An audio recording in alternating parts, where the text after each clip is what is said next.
শোনো শোনো শোনো সবে শোনো দিয়া মন, আজ আমি রেঁধেছি মোগলাই কোরিয়া যতন। মোগলাইয়ের চতুর্দিকটাতে স্টাফিংটা কতটা ফিলিং সেটাই দেখানোর জন্য এখানে 250 মতন চিকেন আছে। আজ এই চিকেন দিয়েই বানাবো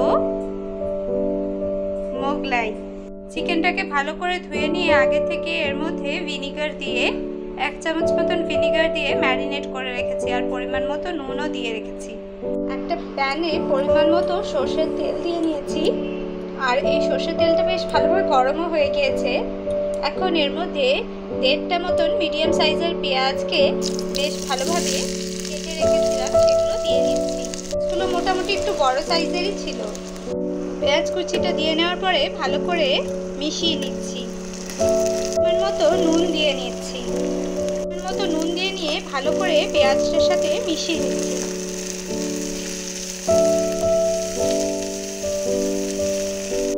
আটটা মতন কাঁচা লঙ্কাকে বেশ ভালো করে পিষে রেখেছি।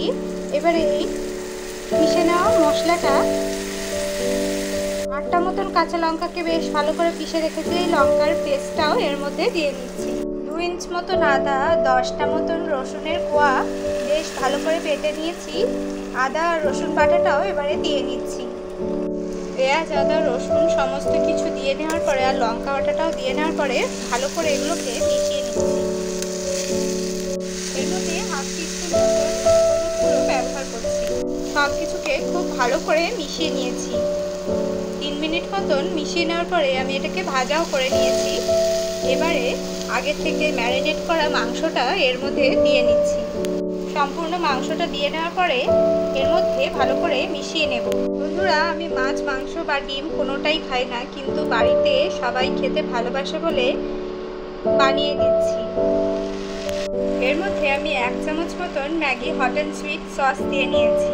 টমেটো কেচাপটা দিয়ে নেওয়ার পরে বেশ ভালো করে মিশিয়ে নেব।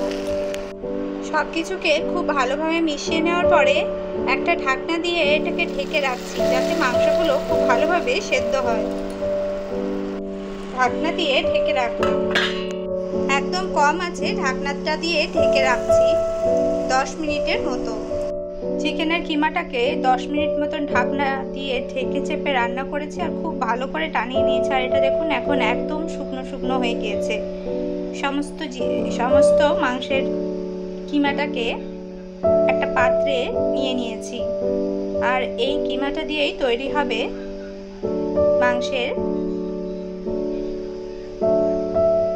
আজকে চিকেন স্টাফড মোগলাইয়ের জন্য একদম রেডি হয়ে গিয়েছে।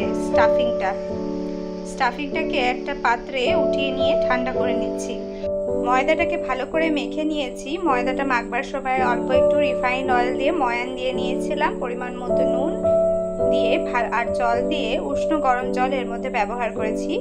ভালো করে ময়দাটাকে ঠেসে নিয়ে লেচি কেটে রেখে নিয়েছি। ওপর থেকে একটা ময়েস্ট ক্লথ দিয়ে এটাকে ঢেকে রাখবো।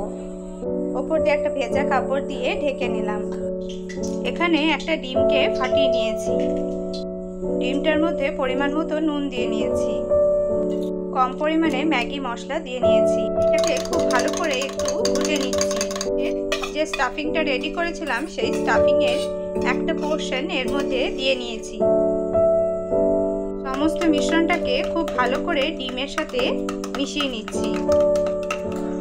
লেচিটাকে খুব ভালো করে বড় রুটির আকারে গড়ে নিচ্ছি। যতটা ছড়ানো যায় ততটা ছড়িয়ে নিতে হবে এবং খুবই পাতলা করে বেলে নিতে হবে এটাকে। দেখুন কতটা বড় করে আমি বেলে নিয়েছি। মিশ্রণটাকে খুব ভালো করে ফেটিয়ে নিয়ে পুরোটাকে দিয়ে নিয়েছি। এবারে ফোল্ড করার একটা টেকনিক আছে, সেই টেকনিকটাকে ফলো করে অবশ্যই বানাতে হবে। দুদিকটাকে মুড়ে নিয়ে এই সাইড থেকেও ফোল্ড করে নিতে হবে। স্ক্রিনে যেমন দেখতে পাচ্ছেন খুব সুন্দর করে এটাকে ফোল্ড করা হয়ে গিয়েছে। আগে থেকে কড়াইয়ে তেল বসিয়ে নিয়েছি, এবার এটা ডিরেক্টলি কড়াইয়ে দিয়ে নেব। কড়াই তেলটা আগে থেকে গরম করা ছিল। গরম তেলের মধ্যে এটাকে দিয়ে নিয়ে ভালো করে এপাশ আর ওপাশ ফ্লিপ করে ভেজে নেব। একটা হালকা বাদামি কালার আসা অবধি অপেক্ষা করব এবং দুপাশটা খুব ভালো করে ভেজে নিয়ে আমি উঠিয়ে নেব। এটাকে ভাজবার সময় অবশ্যই লো টু মিডিয়াম আঁচে ভেজে নিতে হবে। খুব বেশি আঁচ দিয়ে দিলে বাইরেটা হয়ে যাবে কিন্তু ভেতরটা থেকে কাঁচা রয়ে যাবে।